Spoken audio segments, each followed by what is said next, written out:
wa la quwwata illa billah. Alhamdulillah Bapak dan Ibu hadirin yang dirahmati Allah. Izin Allah pagi hari ini kita masih diberikan nikmat sehat walafiat, diberikan mudah langkah kaki kita menuju masjid untuk sholat berjamaah, sholat subuh. Mudah-mudahan tanda dari kita, dari Allah Subhanahu wa Ta'ala, kita dikehendaki oleh Allah sebagai orang-orang yang mendapatkan banyak kebaikan. Amin ya rabbal alamin. Sebelum kita lanjut pembahasan, mari kita baca Al-Fatihah bagi muallim kitab, bagi seluruh jamaah yang hadir maupun yang berada di rumah. Semoga senantiasa mendapatkan pertolongan dan perlindungan dari Allah Subhanahu wa Ta'ala. Ala hadhihi niyyah wa kulli niyatin shalihah. Al-Fatihah.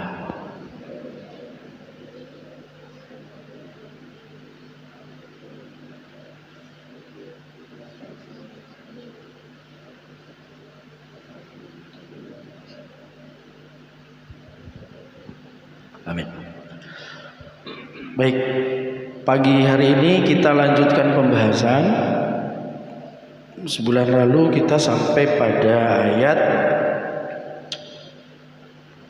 liyunzira man kana hayya wa yahiqqal qawlu 'alal kafirin. Ayatnya sekarang Bismillahirrahmanirrahim. Awalam yarau anna khalaqna lahum mimma amilat aydina an'aman fahum laha malikun. Ayat berapa Pak Kamto nih? Lupa kita. Pak Budi ayat berapa nih kira-kira? Udah selembar lagi nih mau khatam nih. Gak jadi khatam. Pagi ini ayatnya awalam yarau anna khalaqna lahum mimma amilat aydina an'aman fahum laha malikun. Awalam a itu bahasa Arab. Artinya itu apakah? Makanya dalam fikih kalau orang lagi sholat kemudian ngomong itu batal karena meskipun satu huruf itu bermakna gitu. Ya, di kajian fikih Ustaz Basadi dibagi. Kalau orang lagi sholat gitu. Itu batal. Itu batal karena dalam bahasa Arab itu artinya apakah? Alam, apakah tidak?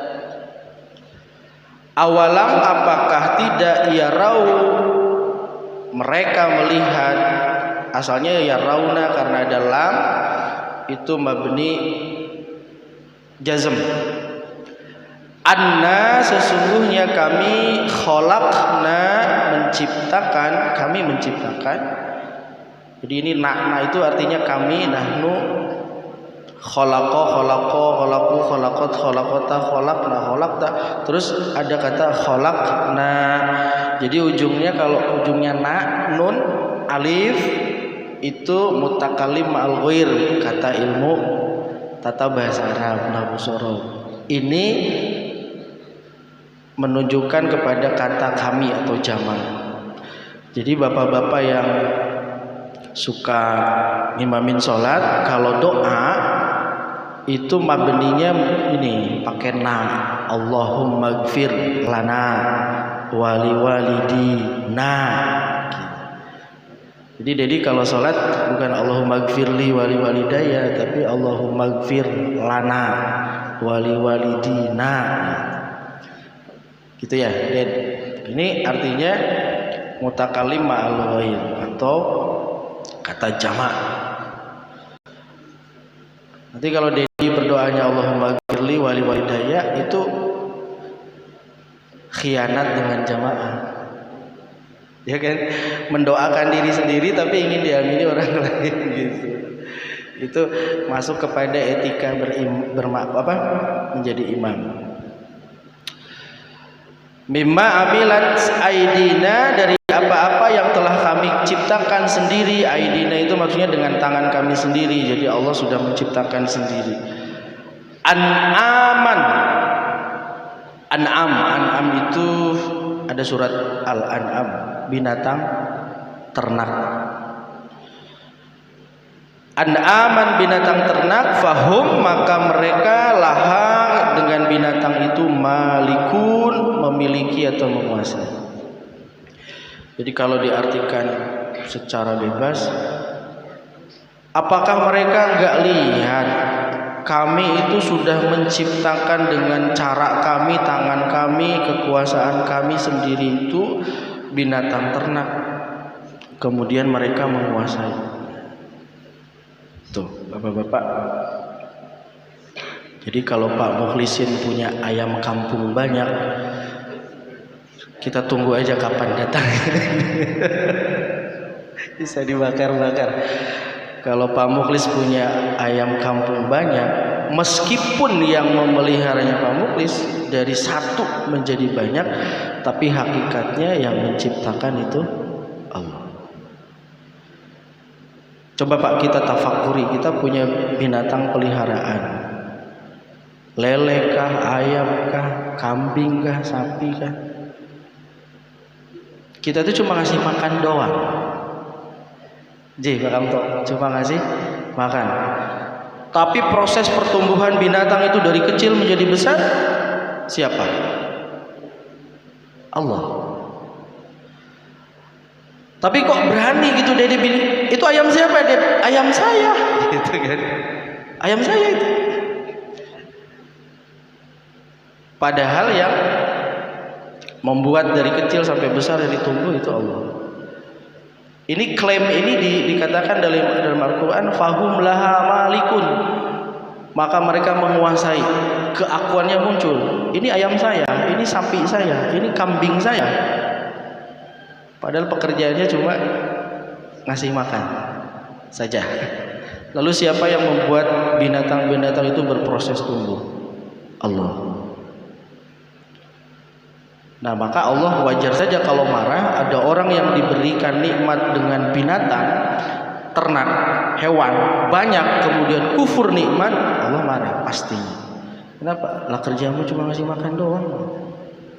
Tapi Allah yang mendesain pertumbuhan jadi besar. Nah itu bapak-bapak, tugas kita cuma ngasih makan aja, terus diklaim menjadi milik saya. Contohnya tadi ayam kampung Pak Mukhlis punya saya. Nah karena sudah punya Pak Mukhlis, kita tunggu. Ya siapa tahu minggu depan ya dia ayam kampung bakar gitu kan. Itu kan disedekahkan, itu bagus. Ya Pak Haji ya. Pahalanya berlipat ganda. Apalagi 40 jemaah didoakan tuh mustajab doanya. Kena.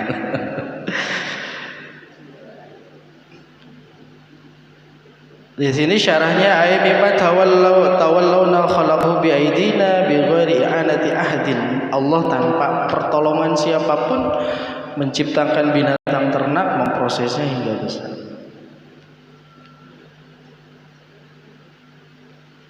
Berapa lama nikmatnya makan daging, Pak? Yo, Mas Ahmad, berapa lama nikmatnya makan daging?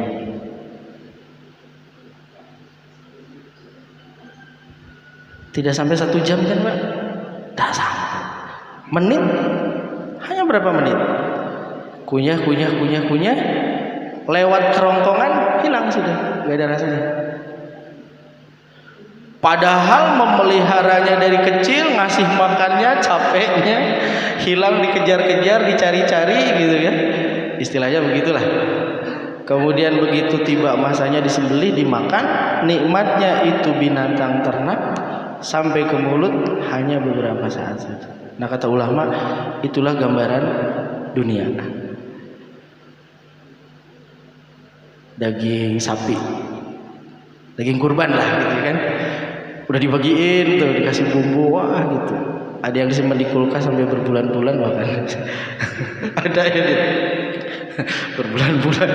Dari cara mau bikin rendang nggak jadi, bikin soto Makassar nggak jadi, akhirnya ya digoreng juga.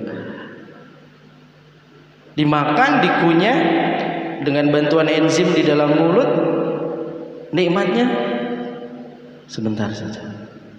Nah itu dunia. Kata ulama dunia itu juga begitu, dicari-cari terus nikmatnya hanya sebentar. Tapi akhirat, walal akhiratu khairul laka minal ula, atau walal akhiratu khairun wa abqa. Nah, jadi ayat ini Bapak-bapak hadirin, Ibu hadirin jamaah yang berbahagia, ayat ini sebetulnya kecaman bagi orang-orang yang masih ingkar kepada Allah, sudah diberi nikmat yang banyak tapi masih juga kufur nikmat, jauh dari taat. Enggak lihatkah udah dikasih tuh binatang ternak banyak, mereka enggak menciptakan, Allah yang menciptakan, Allah yang memelihara, Allah yang memprosesnya. Kemudian mereka merasa memiliki bahwa itu milik mereka, masih tetap juga kufur.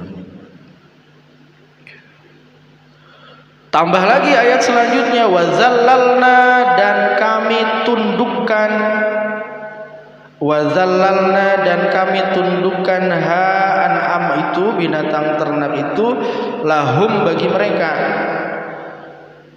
Jadi sengaja ada binatang ternak yang Allah tundukkan jadi jinak. Maka an'am ini al-bahimatul an'am dalam Al-Quran itu kata ulama binatang ini jinak, maka halal untuk dimakan.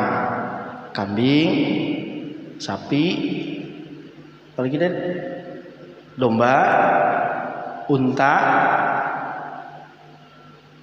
Kalau kuda itu halal apa haram, Mbak? Pak Yato pernah rasain daging kuda? Kayak kuda halal apa haram, Pak? Kuda itu halal, boleh. Udzina Nabi Shallallahu Alaihi Wasallam anil khail. Nabi mengizinkan, berarti kan halal untuk memakan daging kuda. Tapi nggak boleh jadi hewan kurban. Gitu. Misalnya ada yang kurban kuda, nggak boleh. Ya. Jadi sudah dibatasi sapi, kerbau, kambing, unta, sapi. Itu 5. Maka dalam kelompok bahimatul an'am. Ini sudah zalalna, sudah ditundukkan, sudah dijinakkan. Faminha, maka dari binatang-binatang itu rokubuhum, rokiba. Rokiba itu naik berarti jadi kendaraan. Nah, rokiba, maka binatang ternak itu jadi kendaraan, ditunggangi boleh. Sapi boleh, kerbau boleh, kambing ditunggangi boleh, domba boleh. Terus apa lagi tadi? Wa minha, dan dari an'am itu binatang-binatang ternak itu yakulun, dimakan. Jadi ditunggangi boleh, dimakan boleh. Jadi dari fikih Pak yang mutlak kehalalan yang boleh dimakan itu tadi kambing atau domba, sapi, kerbau, unta, itu boleh. Kuda boleh. Ada binatang yang tidak boleh atau haram dimakan karena khobais, menjijikan. Contoh apa? Ular, belatung. Itu gak, ya jijik lah gitu. Ya kan? Ada binatang yang haram dimakan karena harusnya dibunuh. Contoh apa?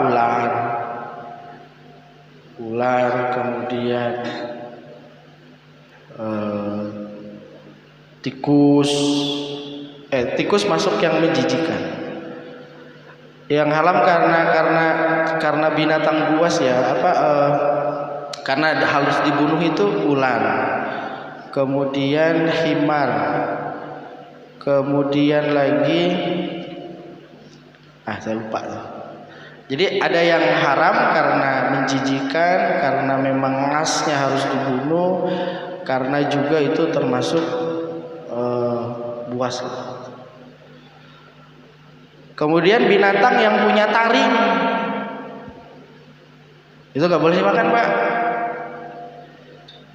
Singa itu kan punya taring ya, nah, itu haram dimakan.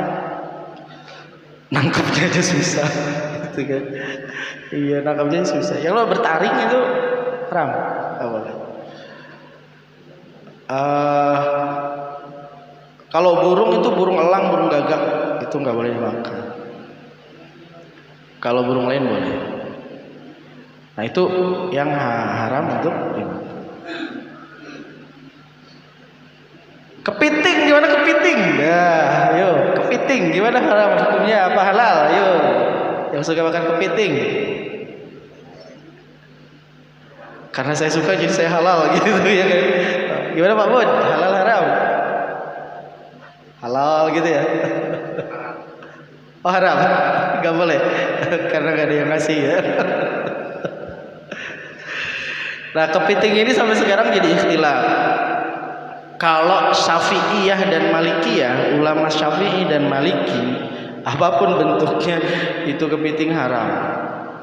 Kalau Syafi'i dan Maliki. Tapi kalau Hambali dan satu lagi Hanafi itu kebolehan, jadi boleh. Jadi ada dua ikhtilaf ya. Ikhtilafnya kalau Maliki dan Syafi'i itu haram. Imam Ar-Rafi'i, Imam An-Nawawi itu di state ininya haram karena dia termasuk al-hawayanul bamai, hayawanal bamai. Jadi hewan yang hidup di dua alam gitu. Jadi ada state itu haram. Tapi kalaupun ada yang mengatakan halal dimakan, ya berarti referensinya Hanafi dan Hambali gitu. Itu membolehkan. Kenapa? Karena literasi yang dipakai adalah tidak ada nas yang memutlakan kalau itu haram.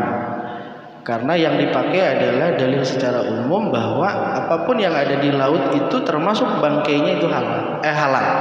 Seperti bangkai ikan itu halal. Itu yang digunakan nas oleh dalil Imam Hanafi dan Hambali. Jadi kalau mau makan ya silakan. Jadi masih ikhtilaf. Silakan saja. Tapi kalau habis makan kepiting terus gatel-gatel, panas dingin, encok, kumat, itu jangan. Gitu ya kan. Jadi gini Pak, dalam Al-Qur'an disebutkan kulu mimma fil ardi halalan thayyiban. Selain halal itu pertimbangkan thayyibnya juga. Kan Bang thayyib nih. Thayyib itu bagus, baik bagi kesehatan. Nah, kalau thayyib ini parameternya, indikatornya ngukur diri saja gitu. Kalau saya makan daging kambing aman Pak, aman. Tapi kalau Pak Kamto makan daging kambing tiba-tiba oleng gitu harus pegangan tiang, maka Pak Kamto boleh mendeklarasikan diri, bagi saya daging kambing ini menjadi haram. Haram karena apa? Karena madarat gitu. Nggih, paham nggih Pak? Jadi makanan itu Al-Qur'an nyuruhnya halalan thayyiban. Pak Budi makan kerang misalnya, apa namanya, today. Habis makan today terus kolesterolnya kambuh. Mata kunang-kunang, kepala berat gitu. Kaki nggak bisa digerakkan. Nah, udah stop. Indikasi, berarti ada gejala tuh. Berarti itu tidak thayyib. Halal tapi tidak thayyib. Nah, Al-Qur'an tuh nyuruhnya halalan thayyiban. Pilih-pilih ya Pak ya. Kalau baca literatur medis Pak, kalau sudah usia 40 itu nomor 1 yang harus paling diperhatikan makanan. Coba googling deh. Aspek kesehatan yang nomor 1 harus diperhatikan setelah usia 40 itu apa? Makanan. Karena sistem metabolisme tubuhnya sudah mulai melemah. Ibarat mesin itu ya udah Pak RT ya udah apa? Udah kena servis ya, udah banyak yang haus gitu. Karena sudah banyak yang aus, yang dimakan berat, tidak terproses secara sempurna, sehingga endapannya bukan saripati tapi sudah menjadi racun-racun, toksinnya gitu, toksin, sehingga ngendap tubuh jadi penyakit. Apalagi kalau kurang gerak. Kurang gerak itu resikonya udah ke gula. Seperti tensi itu larinya udah ke jantung. Kalau udah ke jantung nyerangnya ke segala macam, ke diabetes, ke kolesterol, ke macam-macam. Itu yang diserang. Nah, makanya dalam Islam halalan thayyiban. Jadi sehat itu penting untuk kita karena bagian dari perintah Allah. Nah, kembali ke ayat tadi, Allah sudah menundukkan binatang-binatang itu kemudian jadi binatang tunggangan, juga bisa untuk dimakan.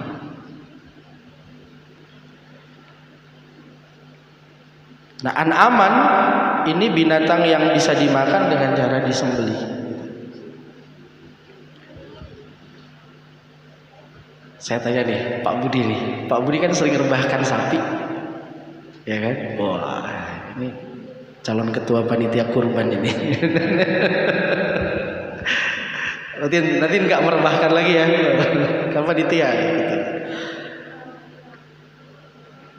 Kenapa sapi itu direbahkan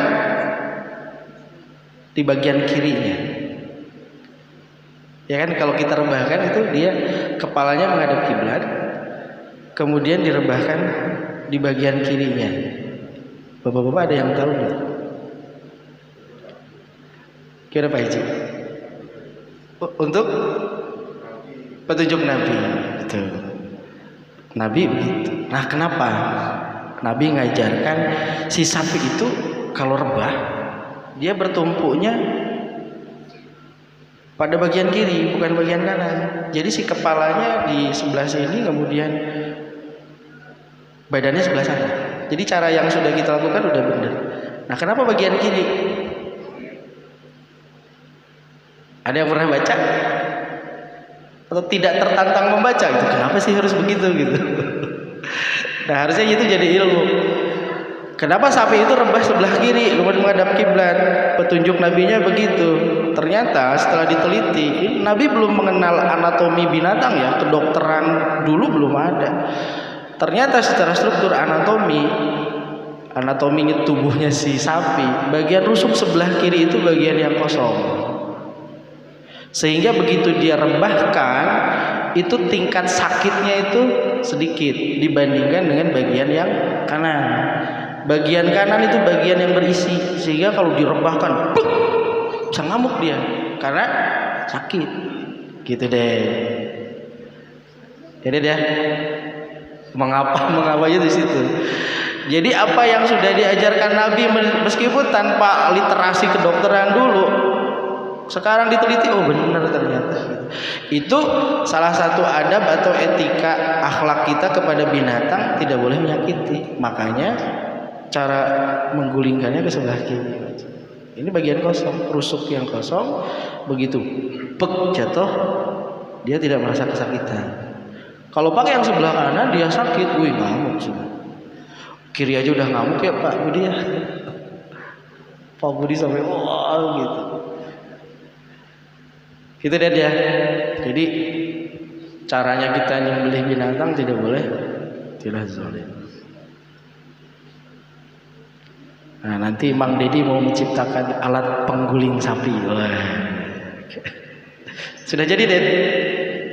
Proyek itu 2 miliar. Di beberapa YouTube tayangan Pak ada teknik menggulingkan sapi yang lebih santun lah gitu ya. Jadi sapinya diikat gitu ya dia. Sapinya diikat ke besi, kemudian besinya dirol pelan-pelan. Bagaimana itu? Bagus. Lebih mudah. Kerjanya lebih praktis, tidak mengeluarkan tenaga dan dia lebih enjoy lah.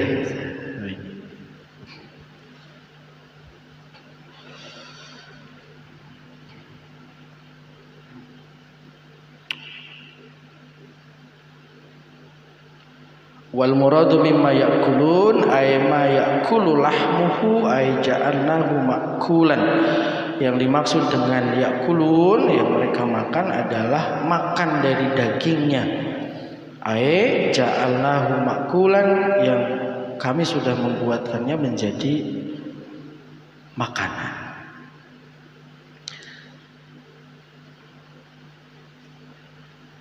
Jadi ular, Mas Ahmad, maaf ya haram. Ada sate ular gitu, Ri jangan sampai ya. Ada ular gitu, kemudian ditusuk di sate ular. Tidak boleh. Masih ada ayam lah ya, berarti ya sate ayam lah.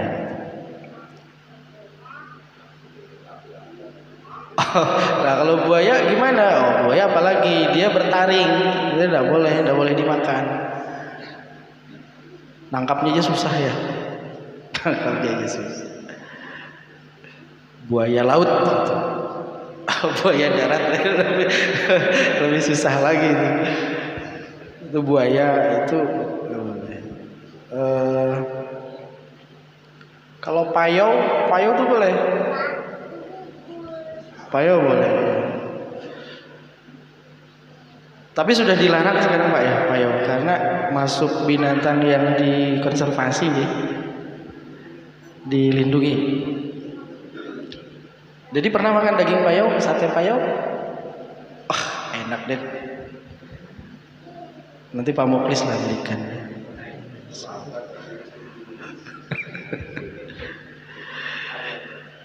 Ayam saja ya. Nah tuh kata Umi gitu kan, ayam dipotong bagi tetangga.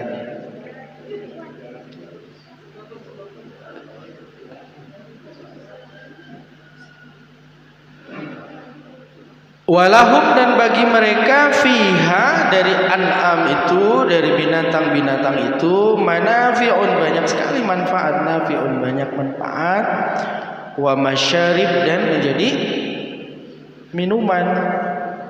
Tuh. Jadi seperti sapi diperas, air susunya bisa diminum. Itu menjadi manfaat. Kambing juga. Susu kambing etawa gitu kan, ada contohnya merek itu kan berkhasiat, bermanfaat.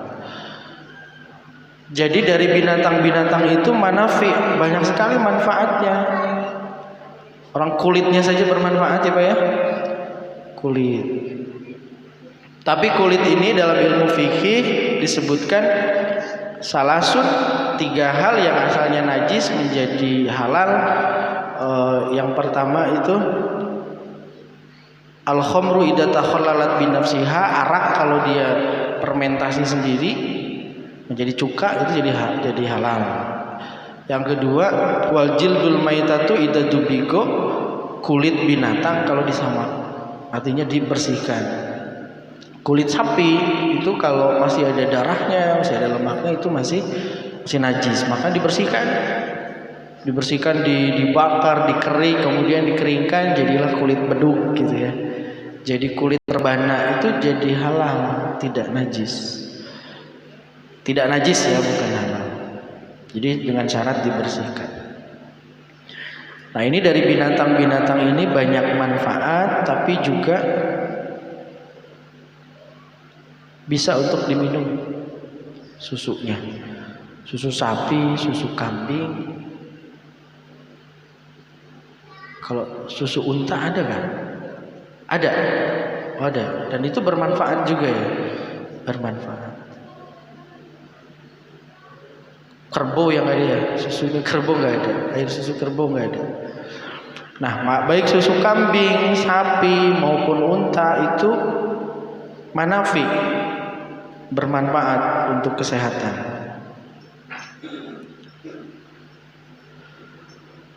Yang terakhir pertanyaannya, afala yashkurun, nggak bersyukur kan gitu ya Pak ya. Ujung-ujungnya gitu. Udah dikasih binatang, sudah dijinakkan, boleh dimakan, boleh dimiliki, ya nanti tetap harus ada zakatnya.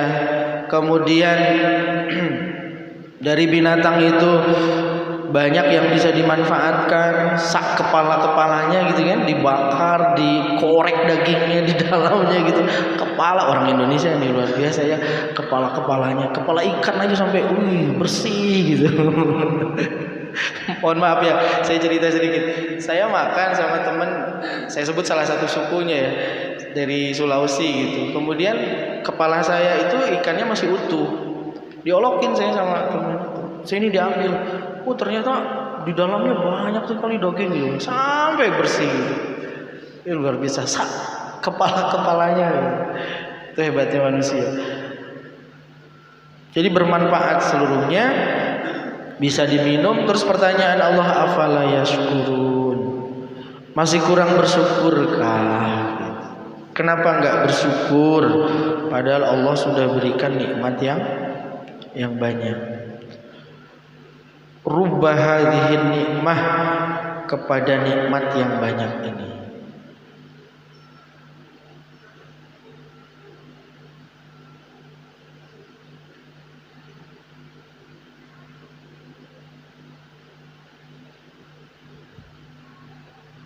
Ini pembahasannya tidak terlalu banyak karena sudah sangat jelas.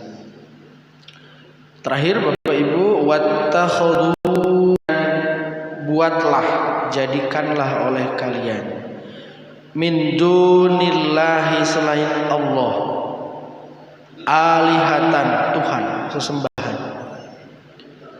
La'allahum, semoga itu yang disembah itu, yang dijadikan Tuhan itu, yunsorun, menolong kalian.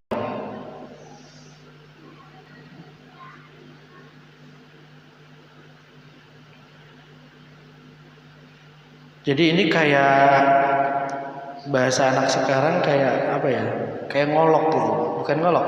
Maksudnya Allah itu nantang. Udah dikasih nikmat, terus nggak syukur. Kata Allah, udah dikasih nikmat nggak syukur, ya udah cari aja Tuhan selain Allah, supaya Tuhan selain Allah itu nolong kalian. Bisa menjinakkan hewan, bisa menciptakan hewan untuk dimakan, untuk jadikan tunggangan, silakan cari, cari. Ini Allah jealousnya udah keluar nih, cemburunya udah keluar nih. Ya bayangin aja Dedi waktu muda gitu kan, dikasih terus nih si cewek nih Dedi, kasih terus baju, kasih makanan, kasih diantar gitu. Nikah sama yang lain. Sakitnya tuh di sini deh. Kan gitu ya Dede. Logika sederhana kayak gitu ya. Dedi ngasih terus ke cewek tuh calon, dianterin jadi gojek langganan tuh, abodemen. Kasih baju, kasih makan. Calon mertuanya disogok lah gitu ya, martabak lah, terang bulan gitu, rokok Ji Samsu, wah pokoknya paket lengkap gitu. Pas mau nikah, batal nikah sama yang lain, apa ndak marah gitu? Allah juga kayaknya gitu. Ini jamaah perintis nih Allah kasih nikmat gitu, Allah kasih kenikmatan, Allah kasih karunia, wah berbagai macam fasilitas. Orang perintisnya nggak mau taat, nggak mau sholat, nggak mau nyembah Allah, nggak mau ibadah. Apa Allah nggak marah? Ya marah. Makanya pakai kata sindiran ini.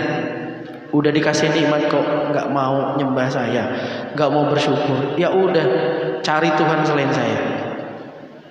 Yunsorun, yang bisa nolong, yang bisa nolong kalian. Ini bahasa Allahnya begitu.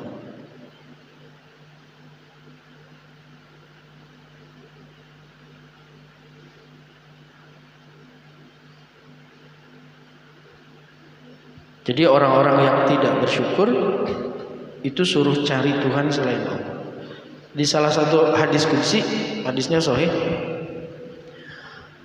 man lam yashkur 'alan na'ma'i walam yasbir 'alal qada'i fal yakhruj min tahtis sama'i wal yatrub robban siwai. Nah, ini hadis qudsi, Pak. Ini terkait dengan syukur tadi. Terakhir. Man sopo wong gitu. Lam yashkur sing ora syukur alal nakmai ingkang nikmatku. Bahasa Jawanya gitulah. Nggak bisa saya. Siapa yang tidak bersyukur dengan nikmatku, walam yasbir dan tidak bersabar alal qodoi kepada ketetapanku, terutama yang sakit-sakit, yang perih-perih. Apa kata Allah? Fal yakhruj min tahtis samai, keluar dari kolong langitku. Nah, mau kemana? Diusir sama Allah. Kalau nggak syukur, kalau nggak sabar, suruh keluar. Mau kemana coba? Mau ke planet Mars? Pakai apa ke sana? Semua kolong langitnya Allah. Falyakhruj min tahtis samai, senada dengan ayat ini, wal yatlub robban siwai, cari Tuhan selain aku. Nah ini Pak, hadis qudsinya gitu. Kalau nggak syukur, kalau nggak sabar, keluar dari langitku, cari Tuhan selain aku. Neng endi gitu, bahasa Jawa. Neng endi? Mau kemana? Nggak bisa, karena semuanya dengan qadrat iradah Allah. Jadi dua saja, sabar, syukur. Maka ada doa apa ya? Doanya simpel saja. Rabbij'alni sabura waj'alni syakur. Itu doa Nabi, Pak. Monggo diamalkan. Ini pendek banget ini habis sholat. Rabbij'alni sabura waj'alni syakur. Atau dibalik, Rabbij'alni saburan waj'alni syakuran. Ya Allah, jadikan kami orang-orang yang sabar dan jadikan kami orang-orang yang pandai bersyukur. Tuh, dua itu Pak. Kalau dia jadi imam, jadi Rabbij'alna sabura waj'alna syakur. Itu doa dari Nabi, supaya jadi orang yang sabar, jadi orang yang syukur. Pas lagi banyak nikmat, syukur. Pas ya nikmat sih selalu banyak sebetulnya ya Pak ya. Pas lagi enak kita syukur, tidak lupa syukur. Tapi pas lagi sulit kita tidak lupa sabar. Ketika di puncak kita syukur, ketika di titik bawah kita sabar. Itu doanya, Rabbij'alni sabura waj'alni syakur. Itu doa yang simple tapi maknanya banyak. Kalau sudah punya dua ini, Masya Allah, luar biasa. Enak kayaknya. Nah, Bapak Ibu hadirin yang dirahmati Allah, itu saja kajian tafsir kita di pagi hari ini. 71, 72, 73. Masih 10 ayat lagi Pak Kamto. Kita tunggu ayamnya Pak Mukhlis agak gede dikit. Udah saya setting nih sebenarnya. Udah saya setting, nanti kalau sudah gede dikit gitu ya, nanti pas khatam ya insya Allah keluar ayam kampungnya, insya Allah ya. Nanti khataman kita makan enak lah gitu ya, sebagai syukuran gitu. Itu saja yang bisa saya sampaikan. Mudah-mudahan sedikit banyak bermanfaat bagi kita, menjadi ilmu yang berkah. Mudah-mudahan Allah Subhanahu wa taala menjadikan kita ahlil ilmi wal ahlil khair, ahli ilmu yang senang kepada majelis ilmu, wa ahlil khair, dan senang kepada kebaikan, mengamalkan ilmu yang sudah kita dapatkan. Ala hadhihi niyah wa kulli niyatin shalihah. Al-Fatihah.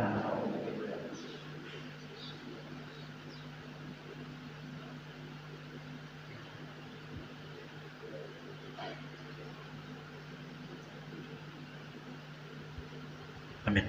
Terima kasih. Hadanallah wa iyyakum ajmain. Subhanakallahumma rabbana wa bihamdika asyhadu an la ilaha illa anta astaghfiruka wa atubu ilaik. Wallahul muwaffiq ila aqwamit thoriq. Assalamualaikum warahmatullahi wabarakatuh. Ada pengumuman, silakan Pak Haji.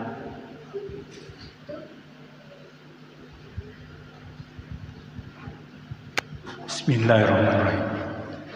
Sambil menunggu masih mengisi-ngisi mangkok. Assalamualaikum warahmatullahi